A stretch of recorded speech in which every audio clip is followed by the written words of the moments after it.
Hello everyone, this is Candid Chacha by Adventure Nation and I am Rensi. So today's topic of discussion is a little different and a great one. Why women make for better adventure or adventurers. The guest who is going to speak about it or to discuss with me is Shilpika Gautam, who herself is a record-breaking adventurer. Shilpika Gautam wears many hats actually. She is a Guinness World Record breaking adventurer, environment advocate, a diversity and inclusion activist. Shilpika set the Guinness World Record for the longest ever stand up paddle distance, which is over 2,500 kilometers, actually over the Ganges in India, from the source of the Ganga till the mouth, which is in Ganga Sagar, West Bengal. And I would like to say one instance before I welcome her is like when I saw her last time, she was actually on the quest to paddle on the Ganga for this record-breaking adventure. And now, You part of my history, Rensi. You part yeah, of my yeah, history. yeah, You are like I witness to the historical am. event. Exactly. And now I am meeting her as a Guinness World Record holder. Great, Shilpika. Thank you very much. And for everybody's knowledge, Shilpika is right now in Germany and joining us from there. Thank you, Shilpika, for taking out some time for us. You're welcome, Rensi. So we thought it was really funny because before this chat, we said we'll do a little bit of Q&A, but we'll keep it really candid. We'll keep it controversial. We'll keep it fun. Yeah. So do you think it's worth me starting off with a little bit about my journey Of and then the course, actual journey Shilpika. itself? I think you being like a banker, a corporate world, and a transformation into an adventurer and environment activist. So, like, what is it? Like, how? What was the inspiration behind it, and how was that changed? So, I mean, just so everyone knows, I sound really funny, but I was born in Agra. I grew up in Delhi. My parents are still in Delhi. India is super, super close to my heart, always will be. But I've been away for about 15 years. I've been lucky to travel, live, work all over the place. After my MBA, I went to the corporate world, worked in investment banking for a few years, and they were great years of learning. It was fantastic. But I think there came a time, and that was sort of maybe my existential crisis. I started to ask, I wanted to have a deeper connection with India. I was beginning to learn a bit more about the environmental challenges, especially water pollution challenges. And I think I just wanted to have a big physical journey to really challenge myself. What you might find really funny and how my mind works. I I didn't grow up next to the water. I'm probably not the world's best swimmer. I had barely taken up stand-up paddling in London.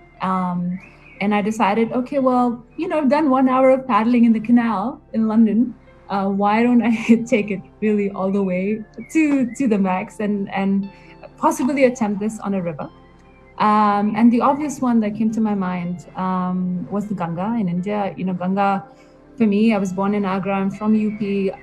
It will always be a place that will A be close to deep my heart because connection.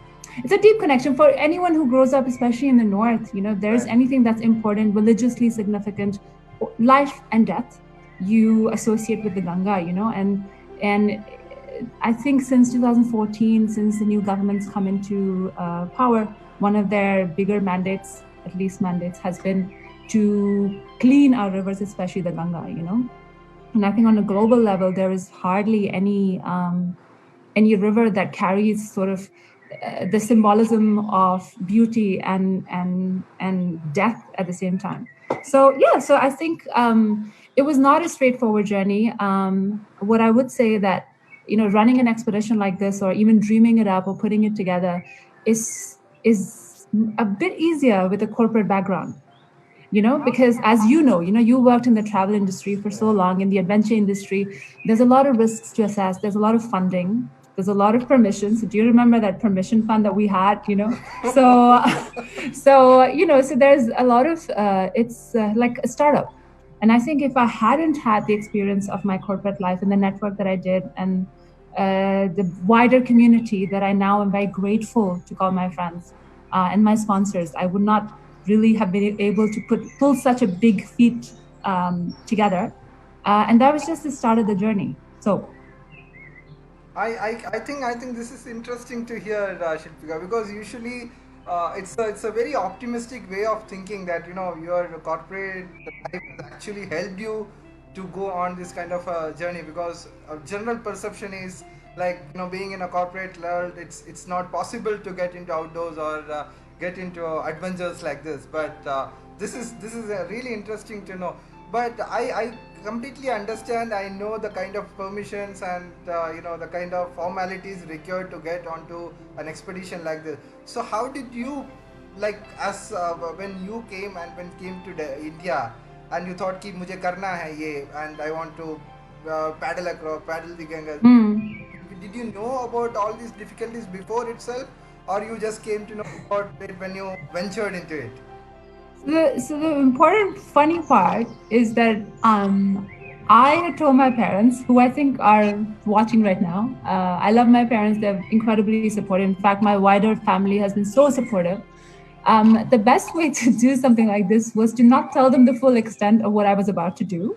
So my parents asked me, for 6 months, they're like, "What are you working on?" I'm like, this project related to the Ganga, related to Swachh Bharat, related to sort of understanding how at the ground level environmental challenges can present themselves and how we communicate them to a wider audience, and even for my understanding.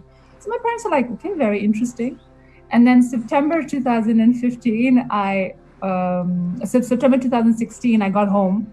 And my parents are like, "What are these boards? Like, what are you doing?" And I was like, "Well, I'm about to go paddle the Ganga." And they're like, wait, what?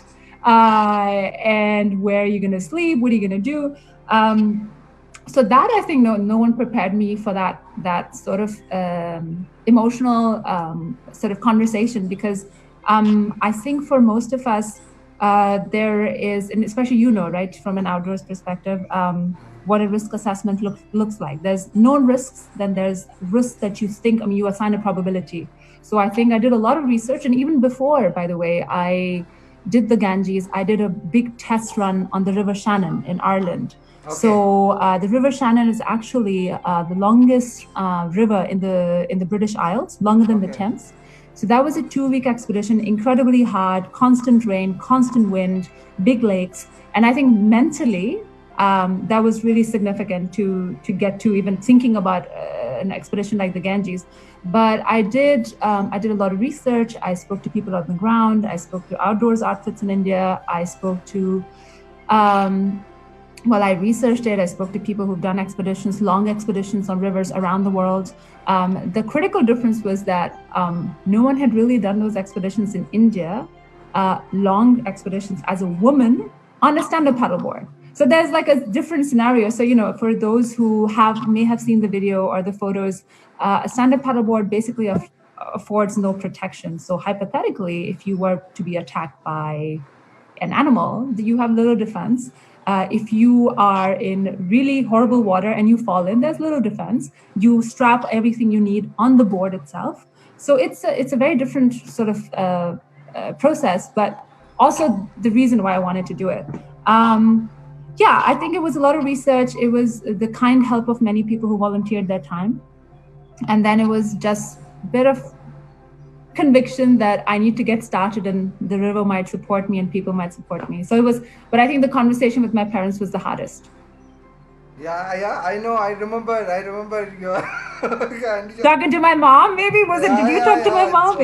That was great. And also when I first heard that you are going for this expedition, because it was just after 1 year when we did it in motorboats, and when I heard, come on, paddleboard, like stand-up paddle, and to a woman is going. And no motor, and you were gonna wild camp. And I think the safety for my parents, I think anyone who heard about the expedition said, well, you will definitely, you're going through UP and Bihar, you're going to sleep on the side of the river, you're definitely going to get like kidnapped, possibly raped, murdered, something will happen. And I think those fears are not unfounded, but it's also because most of us don't know our villages and the people who live there as well, right? So a lot of the people who told me this were urban population.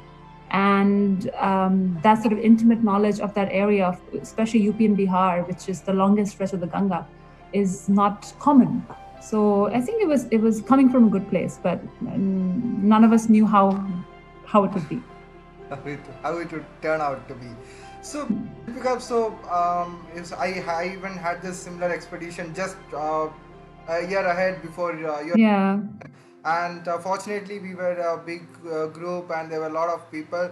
But the specialty of your expedition were like, and we were in motorboats actually, and Yeah. were in paddle boats, like it's all human power which is required to propel forward.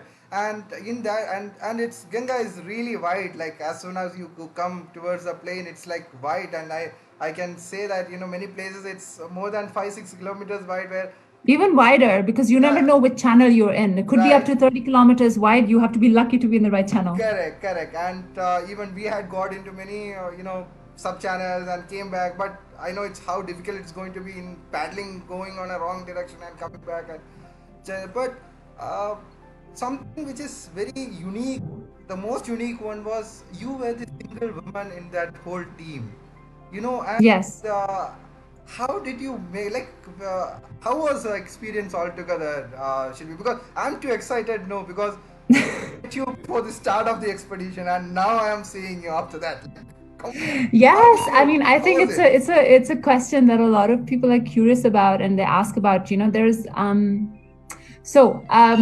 I think I had never really felt any fear in doing the expedition as a solo woman, as the only woman who actually spoke Hindi, the only woman who was actually connected, and I kind of had the whole overview of the expedition, the only woman who did the entire stretch.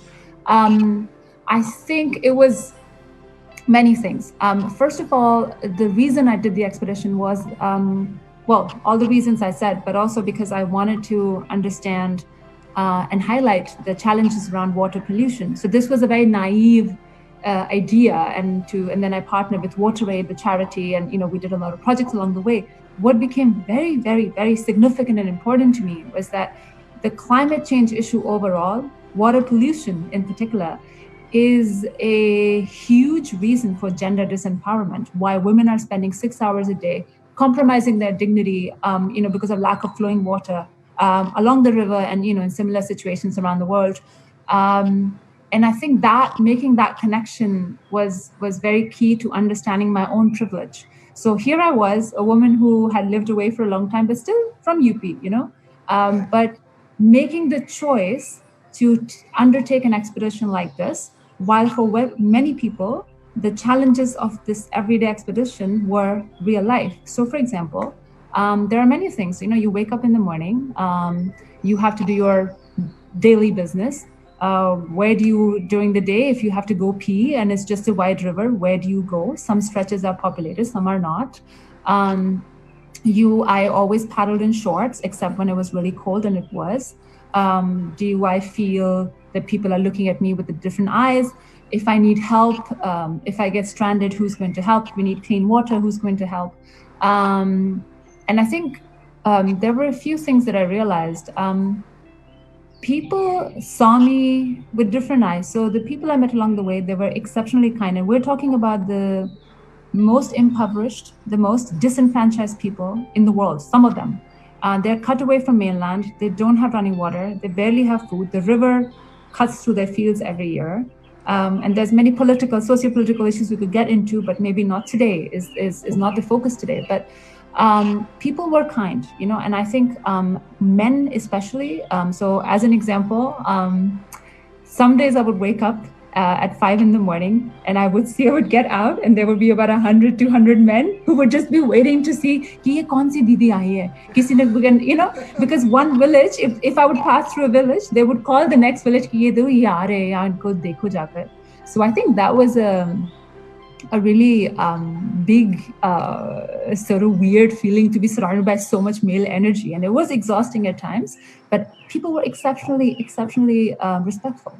The other thing that happened that I started to notice, especially in UP, I would never see any women on the banks. So that's where we would camp.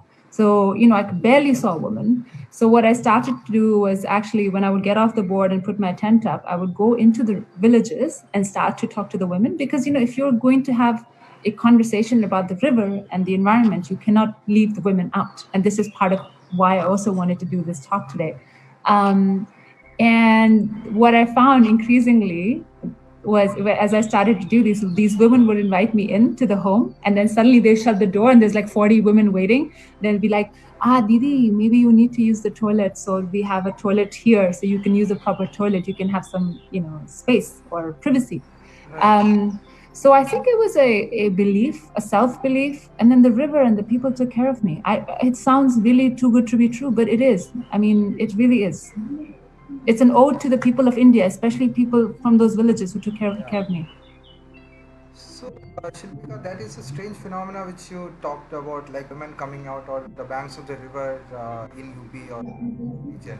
Any specific reason for that? Could you able to find out or occur like why that was happening? Any particular reason, any religious or custom or anything? But Well, along the it river. it va- it varies. So I thought the problem was more pronounced in smaller places, smaller towns like Mukteshwar, for example, which is a small town, but big enough, And we never saw any women there post 6 p.m. So as soon as it was dark, Yeah. I think there's multiple reasons. One is the presence of women in public life. Correct. So in India, women claiming public space is a movement. It should be a movement, and I think women just haven't had that. I think this clear separation of home and work life in the fields is also one of those. I think women having to cover their face in a lot of villages when they meet strangers was probably one of those. And I think the most important thing is just the lack of women in public spaces and public life. And I started to notice it. And what you might find, and you would have seen this, Yeah. it's not that the women are not working. So the same woman is waking up in the morning, Right. she's feeding the buffaloes, then she's going and like working in the fields, coming back, making roti for the whole family, feeding the kids, Absolutely. doing the Correct. same work. So they Right. work even harder than some of the men. Not all men, but some of the men. They do work harder than them, but they just don't have 200%, that right. space, right? So I think that was, I don't know, what was your experience? Did you also find the same thing when you were on your expedition? Same thing, Shilpika. Wherever we went, like even though the same situation, because in my expedition they were all entirely women. Like there were eight women, and they were all from outside India. So it was Yeah. thing to watch. And the same phenomenon I also noticed is like there are very few people on the banks of the river. So we, as part of our expedition, we were always going into deep into the villages and conversing. Yeah. And always everywhere, you see the same thing: women working super hard, so hard. I'm not saying men are not working, but the kind of work and the kind of responsibility the women are doing in those places, it's hats off. Like from, as you said, from early morning, because early morning, as you said, we wake up at around 4 o'clock or 5 o'clock, because Yeah. in expedition I have to be up before anybody else. So the morning we can see women actually coming down to the riverside, and maybe going along the buffaloes and tying up there somewhere, and even the children, the girl child, coming, taking the buffaloes and going. But after that you don't see, because they are completely engrossed in so much work around the house itself that you Yeah. don't get any time. So that's something which I realized, because kids, many places, at least in a good villages, they go to school, and men may or may not go to work, or like they aren't. But women is like they are always working. When you go, They are, right? I have this really funny photo. It's somewhere, I think it was somewhere in just before Allahabad. And we were camped for the evening. I think it was a really wide floodplain, so couldn't go very far that day. So I had some time. And you saw maybe, 20 or 30 of these young girls working in the fields, like doing Right. the katai. Correct. And there was one bullock cart. So there was a cart, for taking all the gehu and stuff. And I started to take the photo. I said, "Oh, that's so great! Can I please ask?" I started to talk to them and said, "Oh, do you go to school?" They don't go to school, and some are about to get married, etc. Very young, sort of 16, 17, 18. And I said, "Can I take a photo?" And I start to take a photo. This man comes running, with like he puts a pagri and all, and he climbs on top of the cart, and on the tail, and he's like, "Abba photo lo." So it was sort of asserting like their presence and invalidating like these women and etc. And maybe it's something that they haven't learned, they don't learn, but it's in your face, and it really makes you realize that my life is, and my freedom is a gift. It's an absolute Right. gift. And for some people it may not be possible in this lifetime, so to do the same things that I'm doing, it's a real privilege check.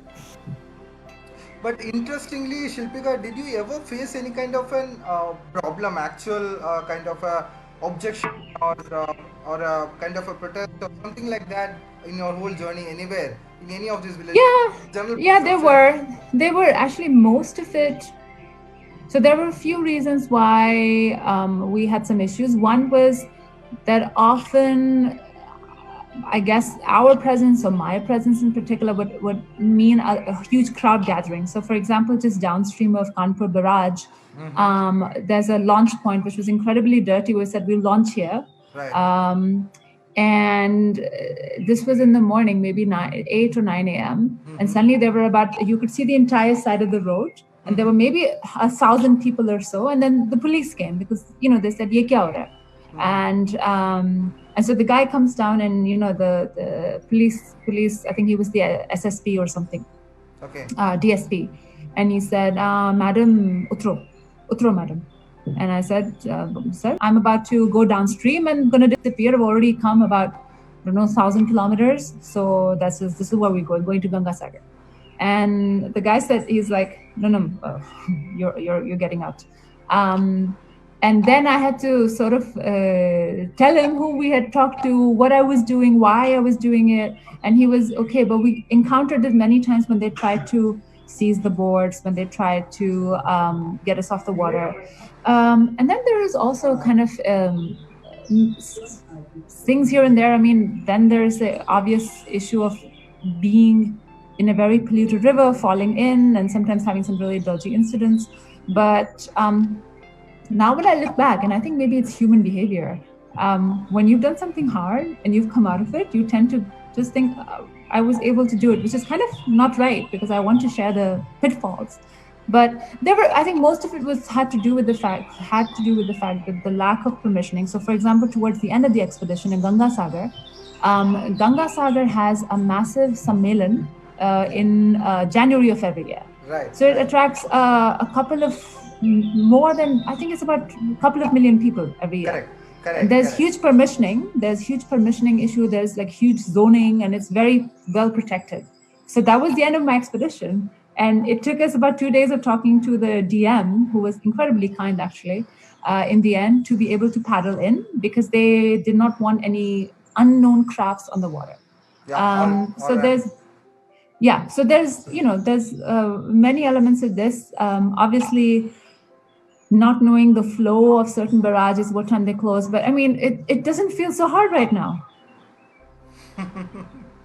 So, I wish I could, I'll tell you one thing. For example, in Bihar, one night I was camping on the side. I mean, we had a very, very long day, just desperate to rest. And before it became dark, because this was going into December when the days were getting dark around 5:30. And the only place we could camp was somewhere in the dunes. So there was like these small dunes. And I get off the water, and then this guy has like this katta. So for anyone who doesn't know, a gun, a locally made gun. And he's standing there, and I'm like, oh my God, if this guy decides to do something, that's the end of my, And the guy's like, नहीं madam आपको help चाहिए दूध पियोगे मेरे पास भैंस है. I'm like, no, I don't want your buffalo milk, it's okay. But he he welcomed me, and I was a bit nervous that night, not knowing, and we discovered this guy was hiding on next to the river because he was a known criminal in the area. Again, these kind of stories will make you think, oh, anything could have happened, but the guy was only kind. So maybe, we were just, the river was taking care of me. I completely believe it. Yeah, and how was the people responding? Like, I understand there was some issues because of the crowd gathering and police or authorities coming in, but otherwise, overall, the villagers, were they friendly? Amazing. Yeah, so in the Rajaji National Park, which is about 40-50 kilometers downstream of Haridwar, so for anyone who doesn't know, it's an incredibly protected national park. Hopefully, it will still be protected in a few months' time. There's some regulation changes, but there are elephants, and it's a wild place to camp.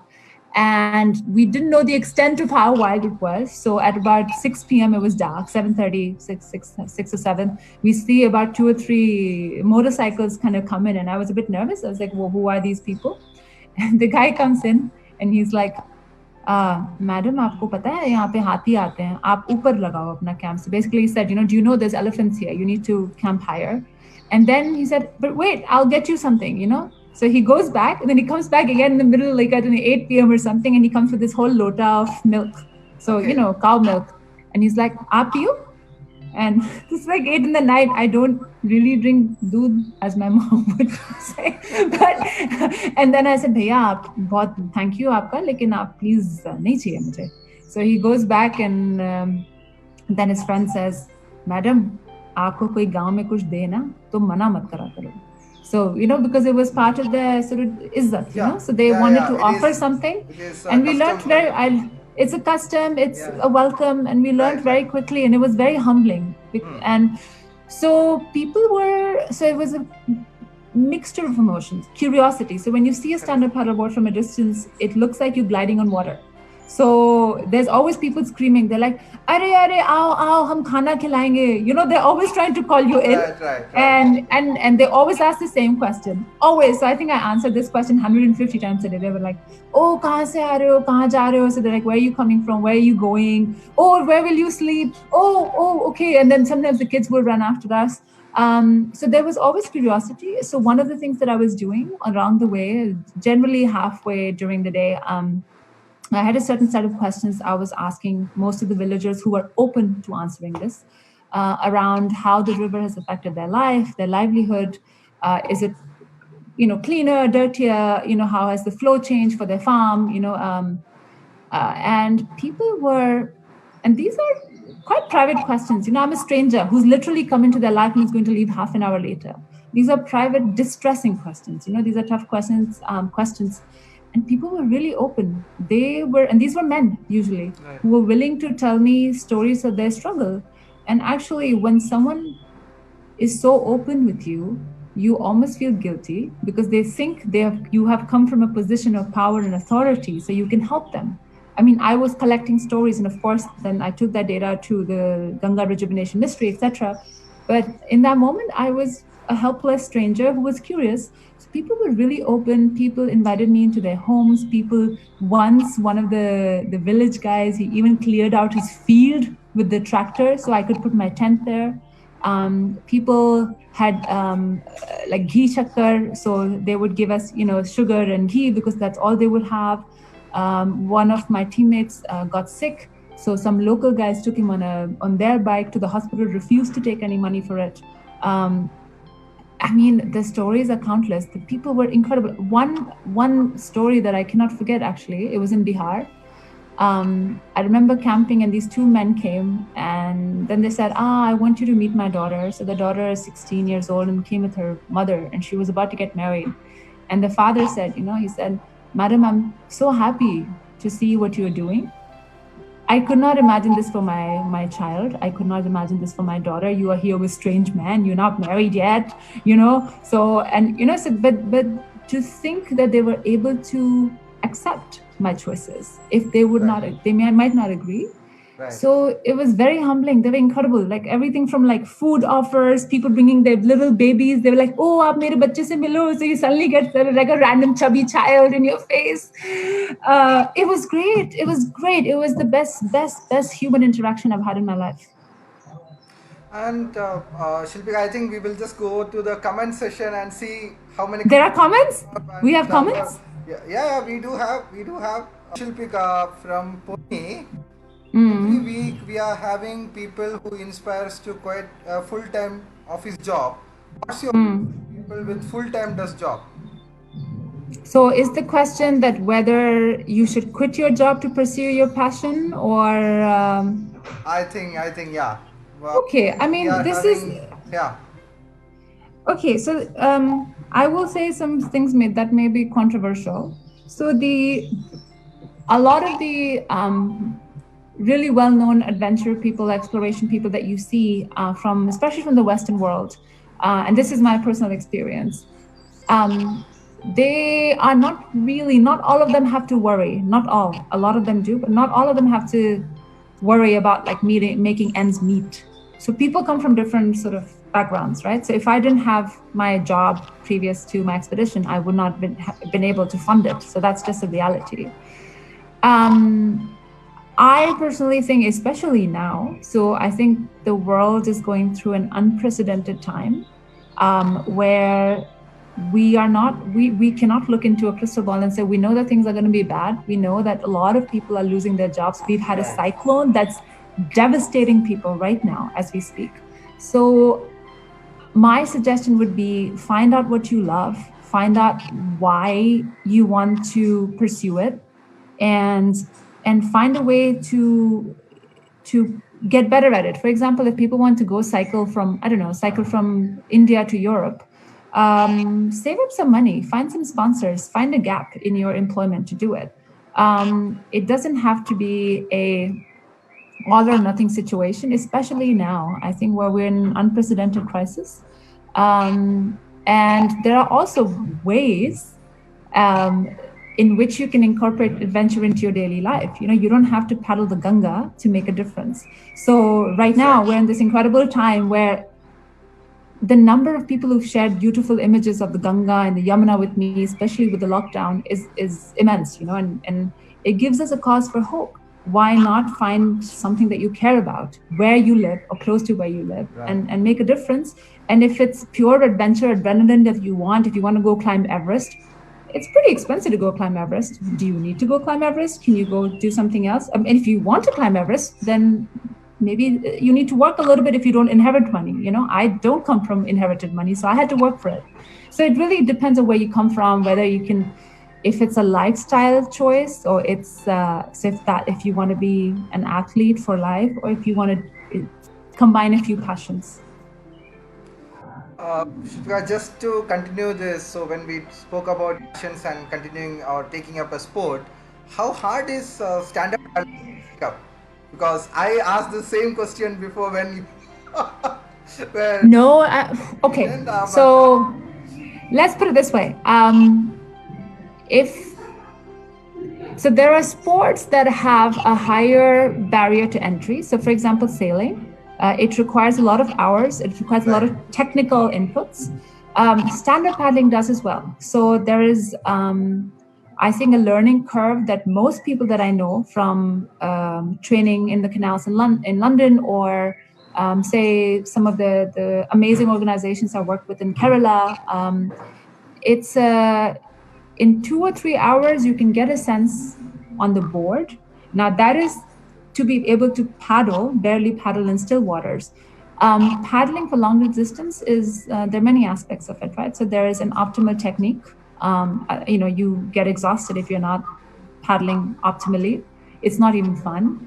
Knowing how to read the water, which is common through every water sport you learn. right, And knowing safety regulations, wearing like all the safety gear that you should be wearing. So there is sort of a theoretical knowledge, and then there's practical knowledge. But if the question was, oh, okay, well, I know how to swim, so I just want to experience the water in a really different format, which is super fun and a great workout as well.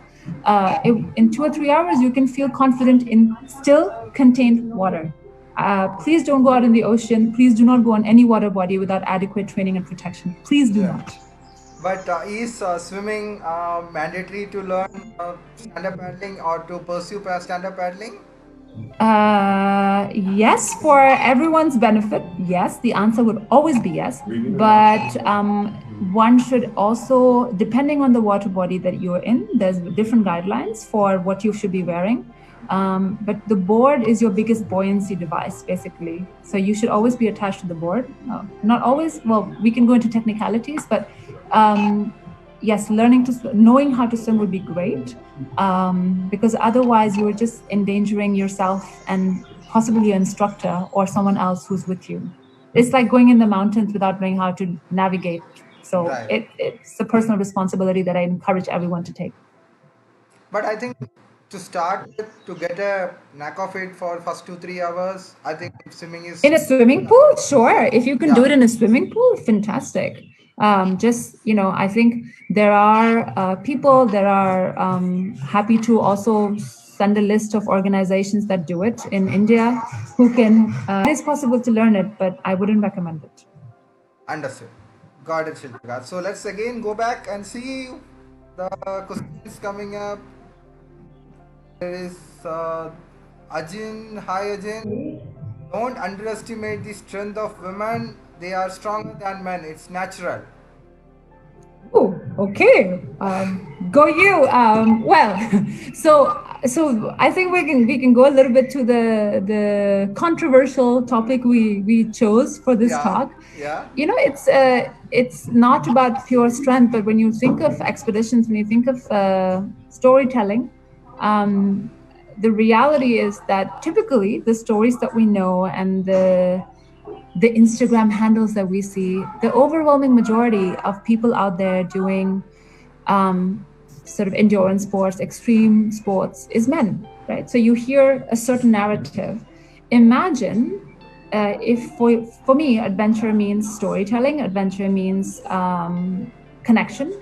And if you think of it, being a woman allows you just to see almost 50% more, right? Because if generally, as a man or a male adventurer, you might know from the Ganga, you cannot get the stories of the women with their, parda or their gungat, but I can.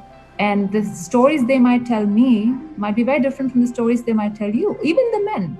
I think there's real power and strength in how women can have a conversation. Men can too, but it's a different type of output that you may get. So I think it's really important that we have more women telling their stories. And if there's more women out there seeking those stories, I think the world will be richer for it.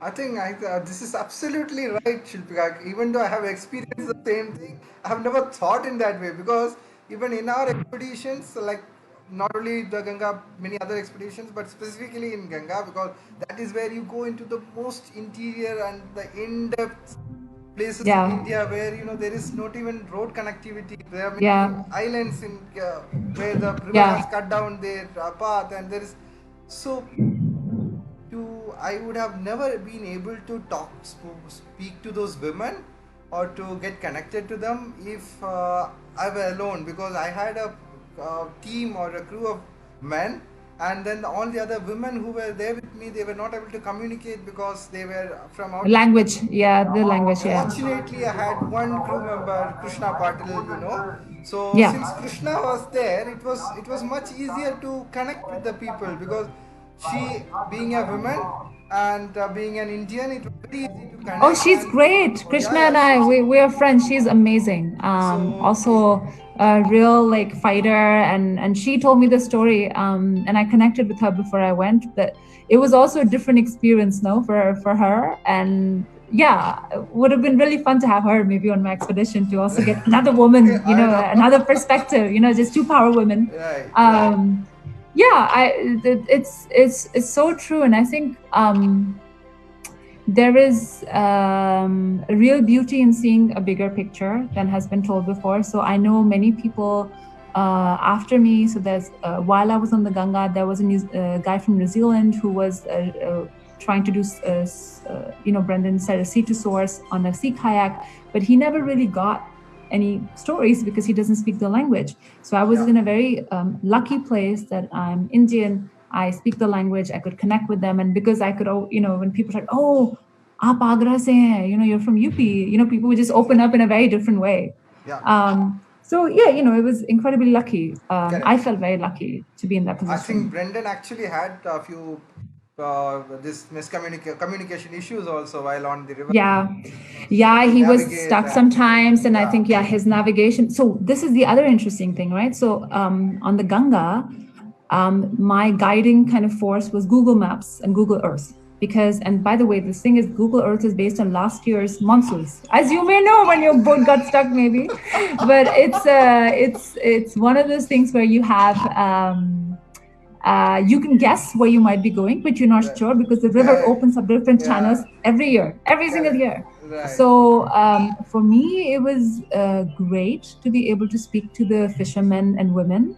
It was great to be able to speak to the goala, so like the people minding the cows Buffaloes. and the buffaloes, because they know this is their life day to day, They and know the river very well. Like they know the this river and this really and well. And as you know, if there's flow in the river, to backpedal is really, really hard.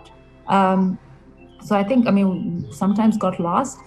The other dangerous thing about not knowing the river is that you can get really. So I think it's good to know where you're going, and if you can communicate, it can open up a different world. Absolutely. Which is also a case for always having someone local on your expeditions to not to Yeah, make up stories. I think that is a very good message for everybody who ventures into for any kind of an adventure. It's always I have seen many people going for. I'm not just talking about water sport or but any adventure where you are going into a wilderness. If you are going in an unknown terrain, and even if you are a great navigator, it's always best to have some kind of a local connection or a local guide along with you. Yeah. Because that helps a lot because at least in India, our maps and our navigation systems are not that great in wilderness. From all of our experiences, I know all those adventurers out there may understand this.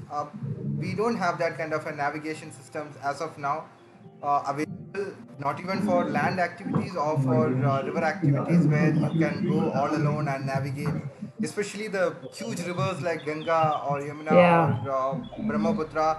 If you want to navigate in the plain waters, you definitely need somebody who knows the river very well. Or Yes, and also currents, you know. So there's also, I think, in rivers, one has to be so careful of currents. It might look very calm, but there could be current underneath.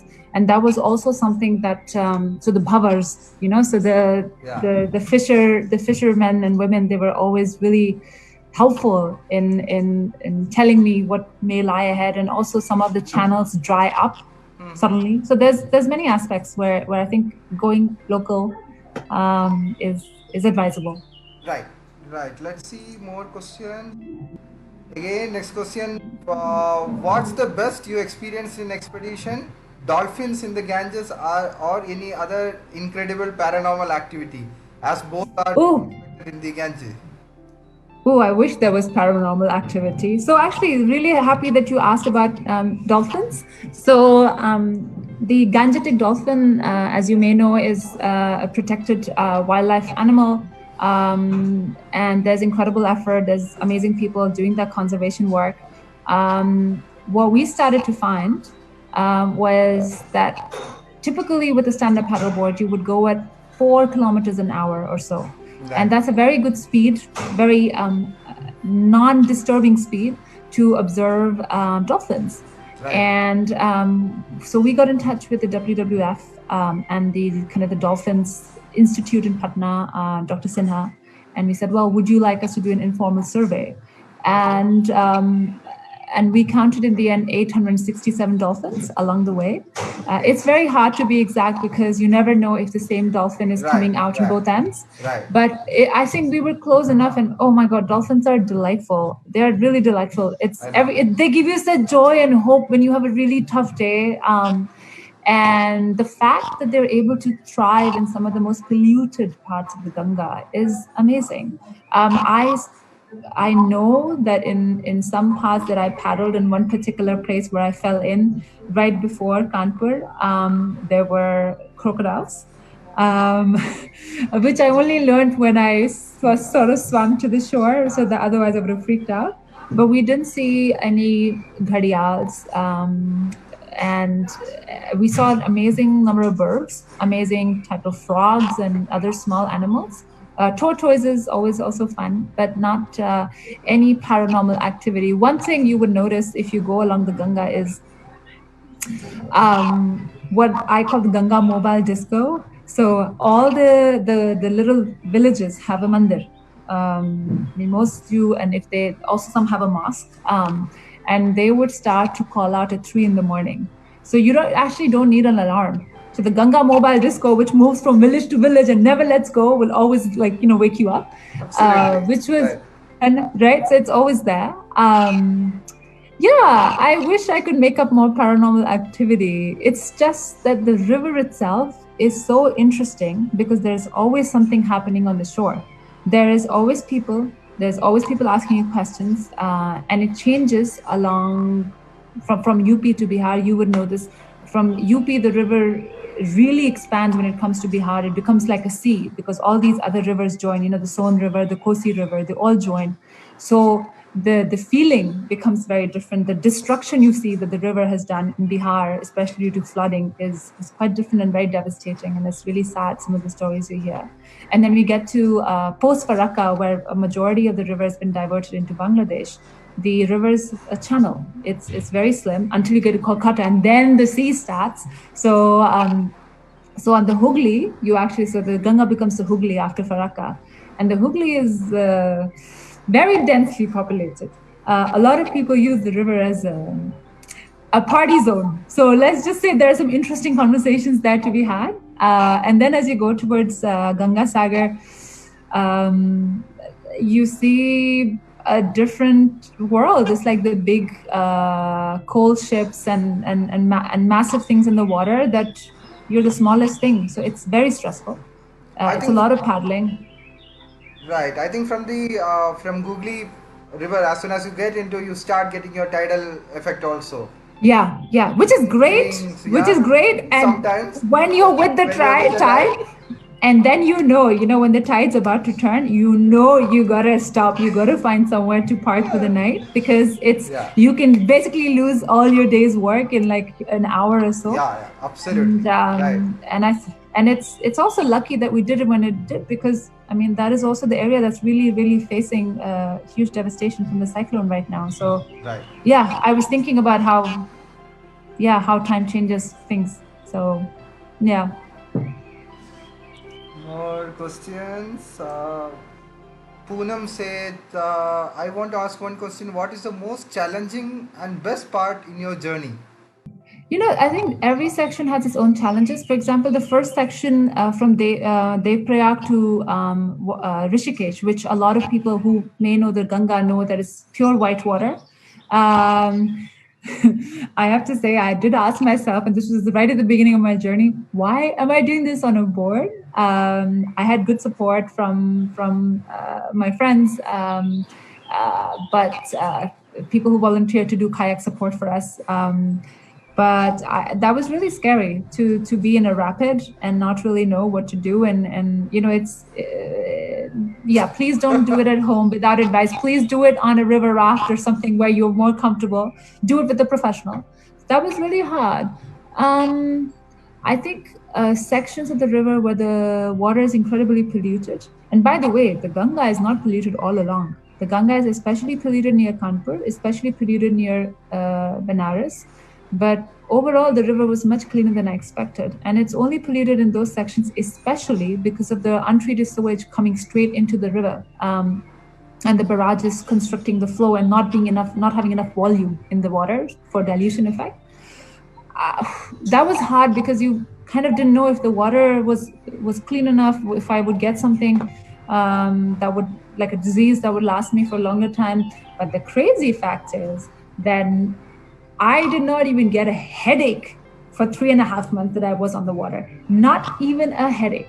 So when you look at that, I mean, you're just thinking there has to be a higher spiritual being. So for me, the most challenging part probably was just getting started and saying, this is what I'm going to dedicate the next year of my life to. And people will tell me a lot of things. I don't know anything, but I'm going to do it anyways. And I'm going to learn as I go. So the difficult part came before I started. The planning and the sponsorship and finding funding, putting my own money to it, understanding how I could present the message without undervaluing the people on the water and the stories they were sharing with me. And I think the best part was I met the best people ever. I met the best people. It was humbling. It was joyful. People were just so welcoming. It changed the way I view my own country. And so it did for my parents. So coming back, the stories I told my parents, like I'm telling people today, they were astounded. For them, it changed their view of the people that they haven't met, but they can experience through my eyes, and the kindness and how safe it was for me. It was crazy. It was just the people. The people were the best part. Shilpika, again, going back to your topic and related to that, I can see many women actually getting into outdoors expeditions and adventures now in India. Mm. Women have climbed Everest, climbed seven summits, and We have a great history of yeah, women we doing have. amazing things. We And do. when we talk about getting into this, as you said, your corporate life has helped you get some sponsorships and building out, raising the funds. But what is your advice to those people or to those women who are listening and they are thinking of doing this kind of expeditions or planning something different for them to do? Uh, how Mm. easy it is to get funds or It's very hard. for It's this very kind hard, of. Bensi. I'm going to keep it really real. I'm not going to make it up. There are some amazingly talented women in India doing tough things. I think some of the women who are the most talented, the most brave, we don't even know them because maybe they live in a gaon somewhere. We just don't know them. So I think the system is not set up for grassroots level encouragement and development. There are women who I know in climbers, paddlers, who off and on get sponsorship. India hasn't quite caught up with it. I think there's Right. a lot to be done. So if I were to say, I were to give advice is to these women. First, there are women that I know we're not reaching right now. We might never reach them. But to those who are listening and those in the extended network, find a mentor. I think finding mentors, there are women, incredible women who are offering their time and support because we know what it's like. Find mentors to help you, find mentors to guide you, use social media to talk about their cause, talk about your cause, um, and I think be convinced in who you are and what you want to do. And it may not happen straight away, but you need. I think persistence is something that you would need. We have a lot of raw talent. Unfortunately, I cannot really paint a very rosy picture of how easy it is, but find mentors, reach out to people. My experience was that I randomly wrote to people and they gave me their time. Maybe I was lucky, but I hope there are more people who can be lucky like me. Right. Shilpika, one question. It's just curious to know. But do you think it's difficult because being a woman and it's India, or is it the same everywhere? So the adventure industry, and I say this out loud without any problems, has been dominated by the bearded white male explorer around the world. That is this whole image that the industry has used, the sponsors have reinforced. That's just the image. So women, even in the UK, for example, they have to fight harder to get the same sponsorship. If you're a woman of color, it's way, way, way, way harder. And I think so that is a global phenomena, but there are still processes and grants in place that you can get. So grants are a big part of how a lot of underrepresented people in the adventure industry can go get something done. There's various organizations to do it in the UK, in Europe, in the US, but I think in India we haven't quite gotten there. And so it is a pervasive issue, but I think it's especially hard in India because you are competing with other sports that have a greater return on investment for sponsors. So there's like all these commercial aspects that we haven't Correct. considered. Right. Right. So you know this well.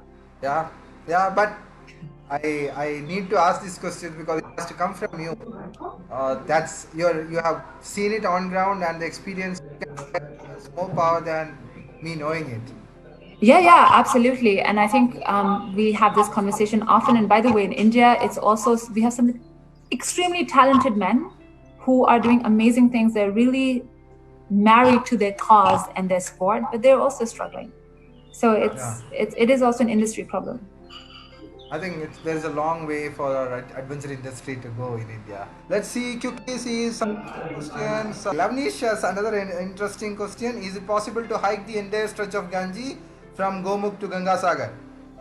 Yeah, it is actually. It is. You may not always be next to the river, though. So, in fact, Siddharth Agarwal, who runs an incredible platform called Veditam, please look him up. So, the time when I was going down the Ganga, he was walking up from Ganga Sagar to Gomukh.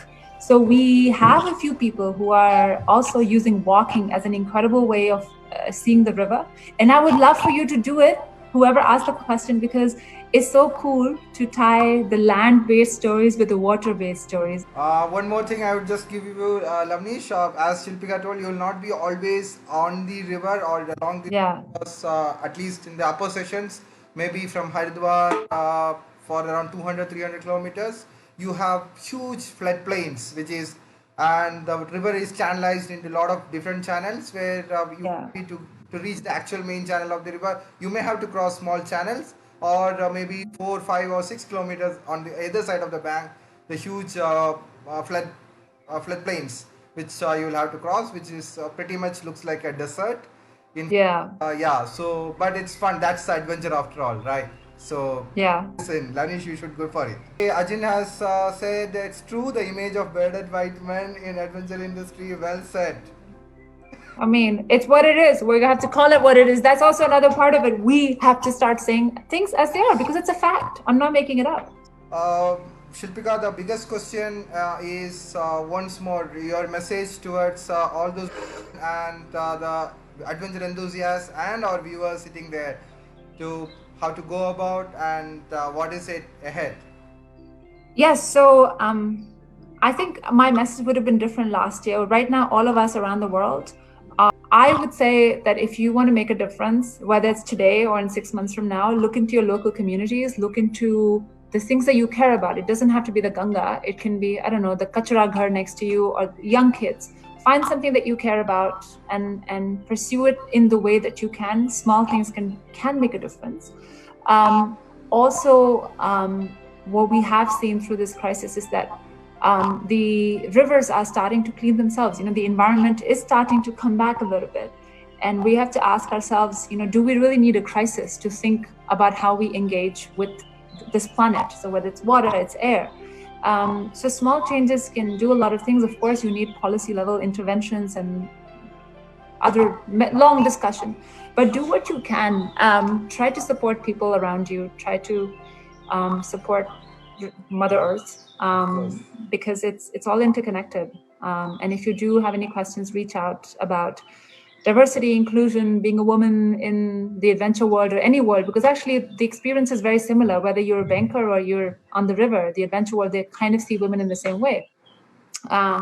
So don't feel like you're alone, men or women, please reach out, and anything I can do to help, happy to. And thank you, Rensi. Amazing, great session. Thank you. It was great to go back to Ganga actually. It was interesting to talk, and it's like I can relate a lot of things. But thank you very much for your time, Shilpika, and that too in your busy schedules. And I really appreciate. I just called you up and you accepted the invitation. Thank you, Shilpika. Thank you for making it happen.